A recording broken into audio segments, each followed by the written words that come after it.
Welcome back. ಪ್ರಚಂಡ ಕುಳ್ಳನಿಗೆ ಅಂತಿಮ ವಿದಾಯ. ದ್ವಾರಕೀಶ್ ಅಂತ್ಯ ಸಂಸ್ಕಾರ ನೆರವೇರಿದೆ.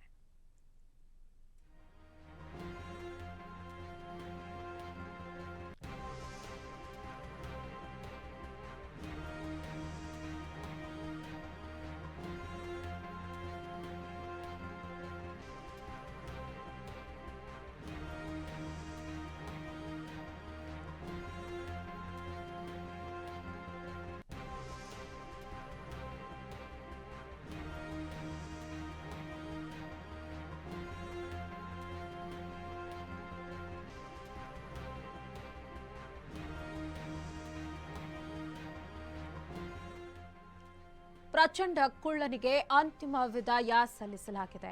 ಚಾಮರಾಜಪೇಟೆಯಲ್ಲಿ ನಡೆದ ದ್ವಾರಕೀಶ್ ಅಂತ್ಯಕ್ರಿಯೆ. 5 ಪುತ್ರರಿಂದ ಚಿತೆಗೆ ದ್ವಾರಕೀಶ್ ಅಗ್ನಿಸ್ಪರ್ಶ ಮಾಡಿದ್ದಾರೆ. ಪಂಚಭೂತಗಳಲ್ಲಿ ಲೀನವಾದ ಅದೃಷ್ಟವಂತ. ನಿನ್ನೆಯ ದಿನ ಹಾಸ್ಯಲೋಕದ ದಿಗ್ಗಜ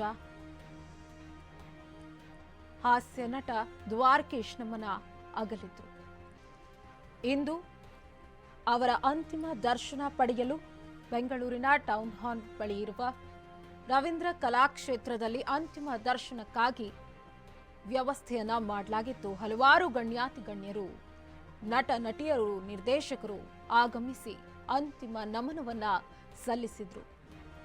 ಅದಾದ ನಂತರ ಚಾಮರಾಜಪೇಟೆಯಲ್ಲಿ ದ್ವಾರಕೀಶ್ ಅಂತ್ಯಕ್ರಿಯೆ ನಡೆಯಿತು. ಪೊಲೀಸ್ ಗೌರವದೊಂದಿಗೆ ಅಂತ್ಯಕ್ರಿಯೆ ಮಾಡಲಾಗಿದೆ. ಇನ್ನು ರಾಜ್ಯ ಸರ್ಕಾರವೂ ಸಹ ಪೊಲೀಸ್ ಗೌರವದೊಂದಿಗೆ ಅಂತ್ಯಕ್ರಿಯೆ ಮಾಡಬೇಕು ಅಂತ ಹೇಳಿ ಆದೇಶವನ್ನ ಹೊರಡಿಸಿತ್ತು. ಚಾಮರಾಜಪೇಟೆಯಲ್ಲಿ ದ್ವಾರಕೀಶ್ ಅಂತ್ಯಕ್ರಿಯೆ ನಡೆದಿದೆ. 5 ಪುತ್ರರಿಂದ ಚಿತೆಗೆ ದ್ವಾರಕೀಶ್ ಅಗ್ನಿ ಸ್ಪರ್ಶ ಮಾಡಿದ್ದಾರೆ. ಪಂಚಭೂತಗಳಲ್ಲಿ ಲೀನವಾಗಿದ್ದಾರೆ. ಹಾಸ್ಯಲೋಕದ ದಿಗ್ಗಜ ನಟ, ನಿರ್ದೇಶಕ, ನಿರ್ಮಾಪಕ. ಹಲವು ಸಿನಿಮಾಗಳಲ್ಲಿ ಕೆಲಸ ಮಾಡಿ, ಹಲವು ಸಿನಿಮಾಗಳಿಗೆ ಆಕ್ಷನ್ ಕಟ್ ಹೇಳಿ, ಎಷ್ಟೋ ಸಿನಿಮಾಗಳ ನಿರ್ಮಾಣ ಮಾಡಿ ಇದೀಗ ನಮ್ಮನ್ನ ಅಗಲಿದ್ದಾರೆ. ಚಾಮರಾಜಪೇಟೆಯಲ್ಲಿ ದ್ವಾರಕೀಶ್ ಅಂತ್ಯಕ್ರಿಯೆ ನಡೆದಿದೆ. ಬ್ರಾಹ್ಮಣ ಸಂಪ್ರದಾಯದ ರೀತಿಯಲ್ಲಿ ಎಲ್ಲ ಪೂಜೆಯ ವಿಧಿವಿಧಾನಗಳು ನಡೆದಿವೆ. ದ್ವಾರಕೀಶ್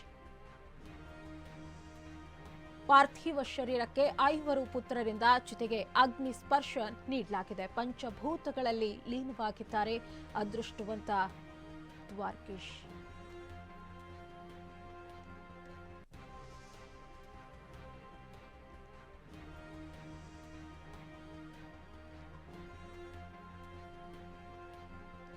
ನಟ, ನಿರ್ದೇಶಕ, ನಿರ್ಮಾಪಕ ಹೀಗೆ ಹಲವು ಕ್ಷೇತ್ರಗಳಲ್ಲಿ ಕೆಲಸ ಮಾಡಿದ್ದಾರೆ ದ್ವಾರಕೀಶ್.